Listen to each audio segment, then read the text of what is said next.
అనకాపల్లి జిల్లా నర్సీపట్నం రాజ్యసభ ఎంపీ చింతకాయల విజయ్కు ఘానా స్వాగతం పలికిన నర్సీపట్నం నియోజకవర్గ ప్రజలు. నంలో జనసంద్రంగా మారిన నర్సీపట్నం శ్రీకన్య కూడలి నుండి అబిద్ సెంటర్ ఎన్టీఆర్ స్టేడియం వరకు భారీ ర్యాలీ. ఘనంగా రాజ్యసభ సభ్యులు చింతకాయల విజయ్ అభినందన సభ. రాజ్యసభ సభ్యులుగా ఎన్నికైన శ్రీ చింతకాయల విజయ్ అభినందన సభ నర్సీపట్నంలో అత్యంత ఘనంగా జరిగింది. రాజ్యసభ ఎంపీగా ప్రమాణ స్వీకారం చేసి తొలిసారిగా నర్సీపట్నం వచ్చిన సందర్భంగా ఘనంగా స్వాగతం పలికారు. ముందుగా ఆయన నర్సీపట్నం దుర్గా మల్లేశ్వరి అమ్మవారి ఆలయం వద్ద ప్రత్యేక పూజలు నిర్వహించారు. అనంతరం వేలాది మంది ప్రజలు, అభిమానులు, కార్యకర్తల నడుమ భారీ ర్యాలీగా సభా ప్రాంగణానికి చేరుకున్నారు. దారిపొడవునా ఇసుకవేస్తే రాలనంత జనసందోహంతో ఈ ర్యాలీ నర్సీపట్నంలో ప్రత్యేక ఆకర్షణగా నిలిచింది. ఎన్టీఆర్ మినీ స్టేడియంలో జరిగిన ఈ వేడుకలో పలువురు రాజకీయ ప్రముఖులు, పార్టీ నాయకులు, కార్యకర్తలు అధిక సంఖ్యలో పాల్గొని విజయ్ను గజమాలలు, పూలమాలలు, శాలువాలతో ఘనంగా సత్కరించారు. ఈ సందర్భంగా పలువురు వక్తలు ప్రసంగించారు. భవిష్యత్తులో జిల్లాను విజయ్ ముందుకు నడిపించాలని గండి బాబ్జీ ఆకాంక్షించారు. సీనియర్ నాయకులు దాడి వీరభద్రరావు మాట్లాడుతూ వైసీపీ హయాంలో అయ్యన్న కుటుంబాన్ని తీవ్ర ఇబ్బందులకు గురిచేశారని, చెరువులను ఆక్రమించింది వైసీపీ నాయకులేనని విమర్శించారు. పెద్ద చెరువులో శివపార్వతులు ఏర్పాటును అడ్డుకోవడం సిగ్గుచేటని, విజయ్ పడిన కష్టానికి దక్కిన ఫలితమే ఈ రాజ్యసభ పదవి అని కొనియాడారు. అనకాపల్లి ఎంపీ సీఎం రమేష్ మాట్లాడుతూ రాజ్యసభలో పలువురు సభ్యులు తెలుగులో ప్రమాణ స్వీకారం చేస్తే, విజయ్ హిందీలో అనర్గళంగా చేశారని, ఆయన సామాన్యమైన వ్యక్తి కాదని ప్రశంసించారు. దేశంలోనే అతి చిన్న వయసులో రాజ్యసభ సభ్యుడు కావడం చిన్న విషయానికి కాదని, అనకాపల్లి పార్లమెంటు అభివృద్ధికి తామిద్దరం కలిసి సమష్టిగా కృషి చేస్తామని స్పష్టం చేశారు. హోం మంత్రి అనిత ప్రసంగిస్తూ సైకోలు ప్రతిపక్షంలో ఉన్నప్పుడు రాజకీయాలు చేయడం ఎంతో కష్టమని, అయినా వారి కుట్రలను, కేసులను ధైర్యంగా ఎదుర్కొని నిలబడ్డ వ్యక్తులు అయ్యన్న, విజయ్ లే అని ప్రశంసించారు. అయ్యన్న ఒకే పార్టీకి కట్టుబడి ఉన్న నాయకుడని, ఆయనపై కేసులు పెట్టిన రోజు కూడా ఏమాత్రం వెనుకడుగు వేయలేదని గుర్తు చేశారు. మంత్రి కొల్లు రవీంద్ర మాట్లాడుతూ కేంద్రం తీసుకునే నిర్ణయాల్లో విజయ్ భాగస్వామ్యం కావడం శుభపరిణామం అన్నారు. వైసీపీ ప్రభుత్వ కుట్రలను తిప్పికొట్టడంలో విజయ్ కీలక పాత్ర పోషించారని, అప్పట్లో జగన్మోహన్ రెడ్డికి చెమటలు పట్టించింది అయ్యన్న, విజయ్ లేనని అన్నారు. అమరావతిపై గత ప్రభుత్వం దోబూచులాడిందని, అక్కడికి వెళితే రైతులు తరిమికొట్టారని ఎద్దేవా చేశారు. 3 రాజధానుల పేరుతో చివరకు 11 సీట్లకు పరిమితమయ్యారని, జగన్ మళ్లీ మావిగన్ అనే పేరు ఎత్తితే సున్నానే మిగులుతుందని విమర్శించారు. కూటమి ప్రభుత్వ సారథ్యంలో చంద్రబాబు విధానాలతో రాష్ట్రానికి పెట్టుబడులు వస్తూ అభివృద్ధి పరుగులు పెడుతోందని ఆశాభావం వ్యక్తం చేశారు. స్పీకర్ అయ్యన్న పాత్రుడు మాట్లాడుతూ, స్పీకర్ పదవి ఇచ్చి తన నోటికి తాళం వేశారని సరదాగా వ్యాఖ్యానించారు. ఇది సన్మాన సభ కాదని, ఆశీర్వాద సభ అని పేర్కొన్నారు. నర్సీపట్నం ప్రజలు 120 ఏళ్లుగా తమ కుటుంబానికి అండదండలు అందిస్తూ ముందుకు నడిపించారని కృతజ్ఞతలు తెలిపారు. ప్రభుత్వ నిధులతో చేపట్టే పనులను పార్టీ నాయకులు బాధ్యతగా పర్యవేక్షించాలని సూచించిన ఆయన, తప్పుడు పనులను తాను ఎట్టి పరిస్థితుల్లోనూ ప్రోత్సహించనని స్పష్టం చేశారు. సభలో చివరగా రాజ్యసభ సభ్యులు చింతకాయల విజయ్ మాట్లాడుతూ, కుటుంబ సభ్యులు, పార్టీ నాయకులు, నియోజకవర్గ ప్రజల సహకారంతోనే తాను ఈ స్థాయికి చేరుకున్నానని వినమ్రంగా తెలిపారు. ఏ కార్యకర్తకు అన్యాయం జరిగినా తాను ముందుండి పోరాడతానని భరోసా ఇచ్చారు. తాను ఎప్పటికీ పార్టీ జెండాకు కూలీగా పనిచేస్తానని చంద్రబాబుకు మాటిచ్చానని, దానికి తగ్గట్టుగానే గతంలో ఇచ్చిన మాటను తాను నిలబెట్టుకున్నానని చంద్రబాబు చెప్పారని గుర్తు చేసుకున్నారు. తనను సొంత కుటుంబ సభ్యుడిలా భావించిన నారా లోకేష్ ఈ అవకాశం కల్పించారని కృతజ్ఞతలు తెలిపారు. జగన్కు దమ్ముంటే పులివెందుల వదిలి బయటకు వచ్చి పోటీ చేయాలని సవాల్ విసిరారు. క్లిష్టమైన పరిస్థితులు ఉన్న లోకేష్ కష్టమైన నియోజకవర్గంలో పోటీ చేసి గెలిచి చూపించారని కొనియాడారు. నర్సీపట్నం గడ్డ మీద పుట్టడం తనకు ఎంతో గర్వకారణమని, గతంలో తన ఇంటిమీదకి వచ్చినప్పుడు, అరెస్టులు చేసినప్పుడు నాయకులు, కార్యకర్తలు అడ్డుకుని అండగా నిలిచిన తీరును ఎన్నటికీ మరువలేనని భావోద్వేగానికి గురయ్యారు. ప్రపంచంలో ఎక్కడా లేని విధంగా ఇక్కడ సృష్టి క్షేత్రం నిర్మాణం చేపడుతుంటే, దాన్ని అడ్డుకునేందుకు ప్రతిపక్షం కుట్రలు చేయడం దారుణమని ఆయన మండిపడ్డారు. ఇక్కడ పుట్టిన గడ్డ మీద ఉన్న సయోప్లేషన్ లేకపోతే మనం లేం. ఈ కుటుంబంలో ఉన్న పెద్దలు, చిన్నాళ్ళు గాని, అందరూ అత్తలు గాని, ప్రతి ఒక్కరు కూడా మాకు ఆశీర్వదించి ముందుకు నడిపించేవారు. ఏ సమయంలో అయినా నేను వేదిక ఎక్కి మాట్లాడుతుంటే వాళ్ళ కొడుకుల కంట నా కొడుకు, నా మనవడు అని చెప్పి మమ్మల్ని చూసిన కుటుంబ సభ్యులందరికీ పేరు పేరున శిరస్సు వంచి నా హృదయపూర్వక కృతజ్ఞతలు తెలుపుకుంటున్నాను. ఈరోజు 2008లో రాజకీయాలకి ఇదే వేదిక మీద ఇక్కడ నేను రాజకీయ స్పీచ్ ఇచ్చినప్పుడు పెద్దలందరూ వచ్చి నువ్వు పైకి వస్తావు, రానున్న రోజుల్లో రాణిస్తావని చెప్పినప్పుడు అయ్యన్న పాత్ర గారు ఒకటే మాట అన్నారు, నువ్వు చదువుకోవాలి, చదువుకొని అన్ని విధాలుగా కూడా రాజకీయాన్ని అత్యంత ఉన్నత స్థాయిలో తీసుకెళ్లాలి, ఏమాత్రం అవినీతి లేని రాజకీయాన్ని ముందుకు తీసుకెళ్లాలని చెప్పి ఆయన ఆశీర్వదించి మొట్టమొదటి నుంచి కూడా పార్లమెంట్ లో మాట్లాడితే బాగుంటుందని చెప్పినప్పుడు నేను పూణేలో చదువుకున్నా కానీ, జార్జ్ వాషింగ్టన్ యూనివర్సిటీలో నడయాడి చదువుకున్నా కానీ, ఇక్కడ గుడిలోలో ఆర్ఎస్ఎస్ స్కూల్లో చదువుకున్నా కానీ, ఎప్పుడు చదువుకున్నా కానీ ఎక్కడ చూసినా పేపర్లో నాన్నగారు వార్తలు చదివినప్పుడు కానీ ఎప్పుడన్నా కానీ నాకు ఎంతో సంతోషం కలుగుతుంది.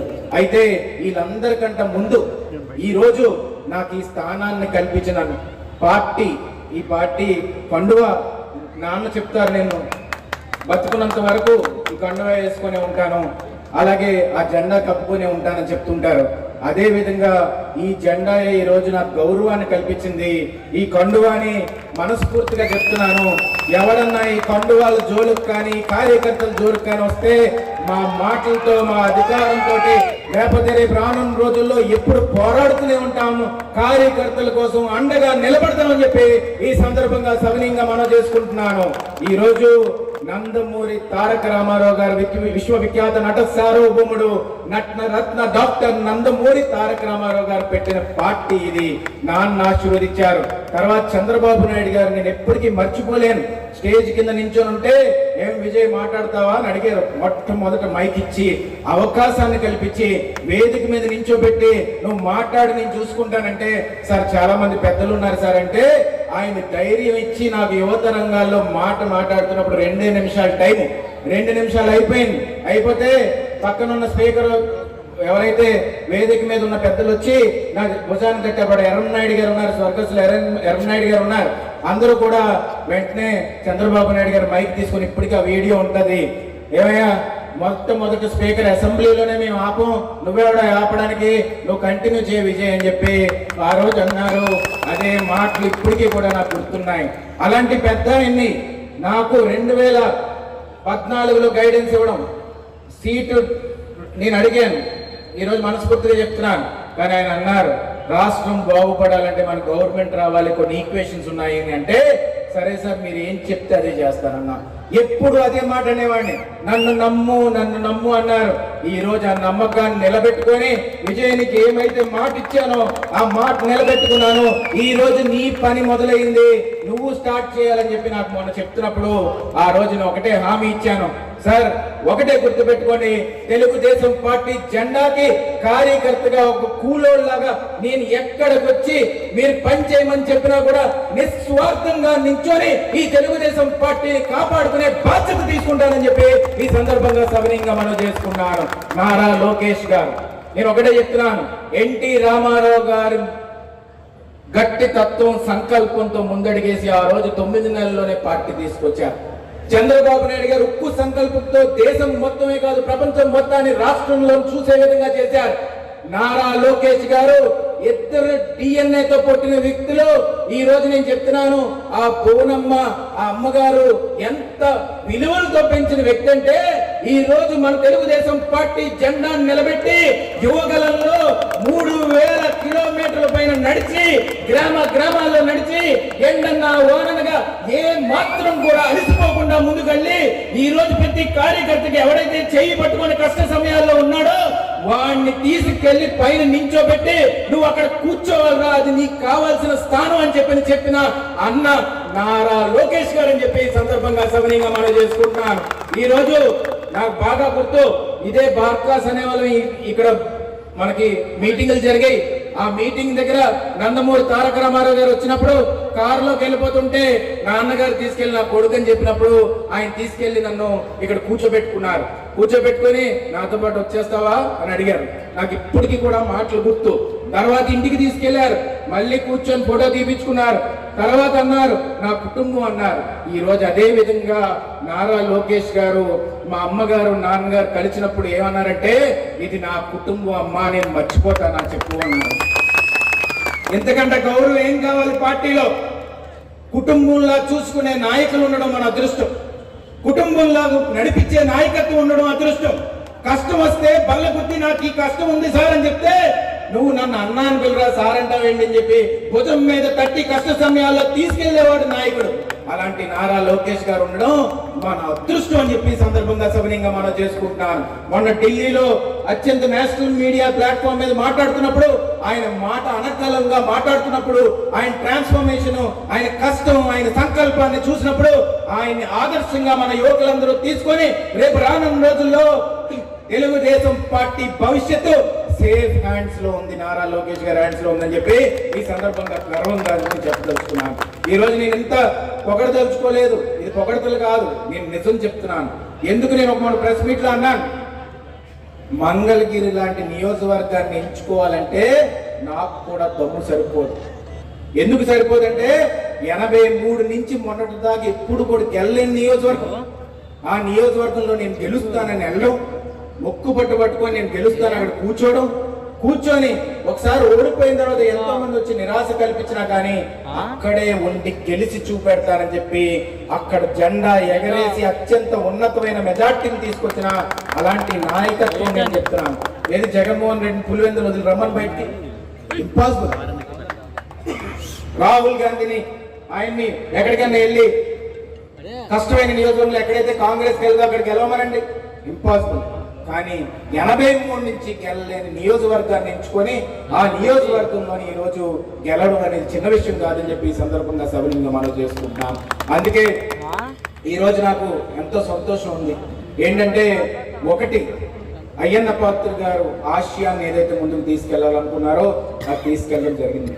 రెండు, ఈ నర్సీపట్నం గడ్డకి ఎప్పటికైనా మేము ఎంత మాకు ప్రజలు చేసినందుకు వాళ్ళకి కనీసం వాళ్ళకి గౌరవంగా చెప్పుకునే విధంగా మేము తయారవ్వాలనుకున్నాం. ఈ రోజు మీరందరూ కూడా చెప్పుకునే విధంగా మా ఓడు రాజ్యసభ ఎంపీ స్థానంలో కూర్చున్నాడని చెప్పుకునే విధంగా మీరందరూ కష్టపడినందుకు ఈ గౌరవాన్ని ఇచ్చిన తెలుగుదేశం పార్టీ, నారా చంద్రబాబు నాయుడు గారు, నారా లోకేష్ గారు, నారా భువనేశ్వర్ గారు, ఆ కుటుంబ సభ్యులందరికీ కూడా పేరు పేరున శిరస్సు వంచిన హృదయపూర్వక కృతజ్ఞతలు, నమస్కారాలు తెలుపుకుంటున్నాను. అమ్మ పద్మావతి గారు కానీ, అయ్యన్న పాత్ర గారు కానీ మమ్మల్ని క్రమశిక్షణతో పెంచారు. ఇప్పటికొచ్చి మేము ఎక్కడా కూడా ఏ పళ్ళెత్తి తప్పు చేయలేదు. తప్పు అంటే ప్రతి మనిషి తప్పు చేస్తాడు, కానీ మేము మాత్రం ఎక్కడ కూడా కుటుంబ పేరు పోగొట్టే విధంగా, పార్టీ పేరు పోగొట్టే విధంగా ఎప్పుడు కూడా తప్పు చేయకుండా ముందుకెళ్తాం. అయితే నేను ఒకటి చెప్పాలి, అంత పేరు మేము గణించకపోవచ్చు, కానీ ఆ పేరుని చెడగొట్టడం మాత్రం ఎప్పుడు చేయమని చెప్పి ఈ సందర్భంగా మీ అందరికీ సౌకర్యంగా మనం చేసుకుంటూ నాకు ఇంత మంచి అవకాశాన్ని ఇచ్చారు. ఈరోజు అల్లూరి సీతారామరాజు గారు నడయాడిన భూమిది. ఇలాంటి భూమి మీద నేను పాదయాత్ర చేశాను. పాదయాత్ర ఇక్కడి నుంచి కలెక్టర్ ఆఫీస్ విశాఖపట్నం పాదయాత్ర చేసినప్పుడు నాతో పాటు ఎంతో మంది కలిసి నడిచారు. దాంట్లో పెద్ద పెద్ద ముసలి వాళ్ళు కూడా నడిచారు. దాని నుంచి ఇంతమంది నడిచినప్పుడు నాకు అనిపించింది, వీళ్ళ కోసం ఏం రుణం తీర్చుకోవాలి, ఎంత దాంట్లో ఒక ఆయనకి నేను ఏమైనా డబ్బులు ఇద్దామని ఇలా ట్రై చేస్తూ కూడా నాకు వద్దమ్మా అని చెప్పి గట్టిగా తిట్టడం మొదలు పెట్టాను నన్ను. అంటే ఎంత గౌరవం ఉండకపోతే వాళ్ళు పార్టీ మీద కానీ మా మీద కానీ ఈ విధంగా త్యాగాలు చేసి ముందుకెళ్తారు. అరెస్టులు చేసినప్పుడు కూడా మేము ఎప్పుడు కూడా ఉదయం 3:30కి ఆ తుప్పల్లో పాములు ఉంటాయని కూడా తెలుసు అందరికీ. పావులు ఉంటాయని తెలిసి కూడా అక్కడికి వచ్చేసి ఆ క్రేన్ గడ్డంగా పడుకుంటారంటే నిజంగా ఆ జన్మంతో రుణపడి ఉండాలి మీ అందరికీ అని చెప్పి సందర్భంగా సమయంగా మనం చేసుకుంటూ పార్లమెంట్లో ఎట్టి పరిస్థితుల్లో గలాన్ని వినిపించి నారా చంద్రబాబు నాయుడు గారు, నారా లోకేష్ గారు ఇచ్చిన గైడెన్స్ మీద ఏ విధంగా ముందుకు తీసుకెళ్లాలో అన్ని విధాలుగా ముందుకు తీసుకెళ్లే విధంగా మేము చేస్తాం. ఎట్టి పరిస్థితుల్లోనే ఈరోజు ఉత్తరాంధ్రలో మాత్రం ఏదైనా రాష్ట్రంలోని ఏ సమస్య అయినా చంద్రబాబు నాయుడు గారు ఒక మాట చెప్పి ఎట్టి బస్సులు గలం ఇవ్వాలంటే ఎట్టి బస్సులో దాన్ని ముందు తీసుకెళ్ళడానికి ముందుకెళ్తాం. ఈరోజు నాకు నందమూరి తారక రామారావు గారికి అత్యంత ఆజన్మాంతం ఆ కుటుంబానికి రుణపడి ఉంటామని చెప్పి ఈ సందర్భంగా సవినయంగా మనం చేసుకుంటూ ఈరోజు మనం చూసుకుంటే మన నర్సీపట్నం చెప్పారు. అలాగే అన్ని డిస్ట్రిక్ట్లోని నాకు ఈరోజు ఎక్కడికైనా ఒక డిస్ట్రిక్ట్ సెలెక్ట్ చేసుకోవడానికి ఉంటుంది.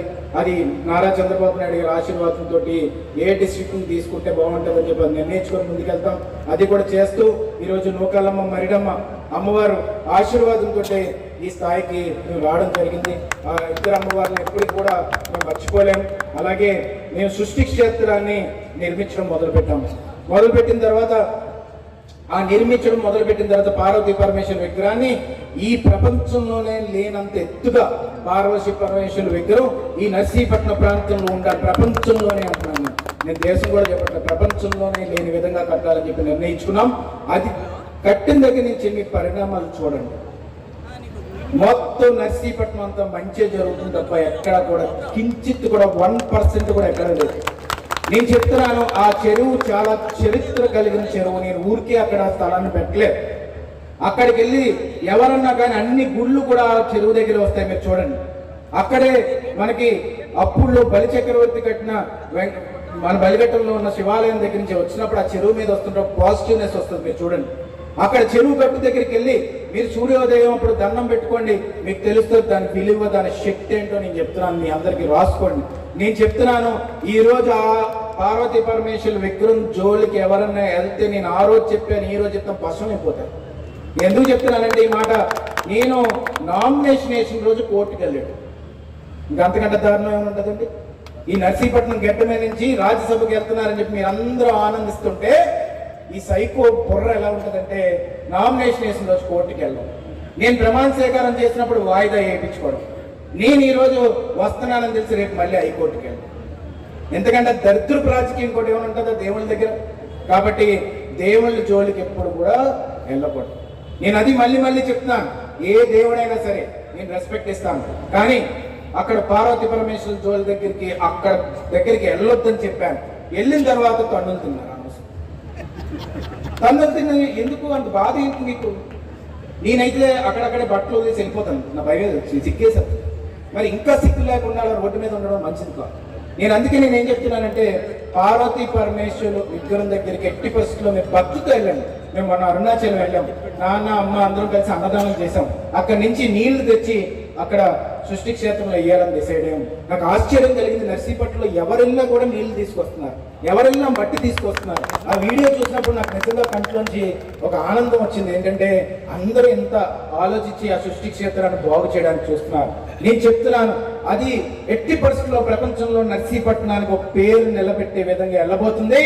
కాబట్టి భక్తితో ప్రతి ఒక్కరు ధర్మాన్ని కాపాడడానికి ఆ సృష్టి క్షేత్రాన్ని ముందుకు తీసుకెళ్లాలని చెప్పి ఈ సందర్భంగా సవినయంగా మనం చేసుకుంటూ, పార్వతీపతి హర హర మహాదేవ శంభో శంకర. నేను ఎందుకు మాట్లాడుతున్నానంటే, ఆ సృష్టి క్షేత్రం మనందరం కూడా సంకల్పంతో వచ్చే సంవత్సరం అయ్యి లోపల ఎట్టి పరిస్థితుల్లోని ఆ పార్వతీ పరమేశ్వర విగ్రహం ఒకటి పెట్టుకొని, నేను ఒక మాట అన్నాను నాన్నతోటి, నాన్న ఇంత పెద్ద విగ్రహం కడుతున్నాం కదా, నరేంద్ర మోడీ గారి దగ్గర మీకు ఏమైనా అపాయింట్మెంట్ దొరుకుతుందో చూడండి అని అడిగాను. ఇప్పుడు నాకే 5 నిమిషాల అపాయింట్మెంట్ దొరుకుతుంది. అది దేవుడి స్క్రిప్ట్ అంటే. కాబట్టి ఎట్టి పరిస్థితుల్లోని నాకు ఈ అవకాశాన్ని ఇచ్చిన పెద్దలందరికీ పేరు పేరున శిరసు ఉంచి నా కృతజ్ఞత నమస్కారాలు జరుపుకుంటూ సెలవు తీసుకుంటున్నాను. చంద్రబాబు నాయుడు గారి నాయకత్వం, చంద్రబాబు నాయుడు గారి నాయకత్వం.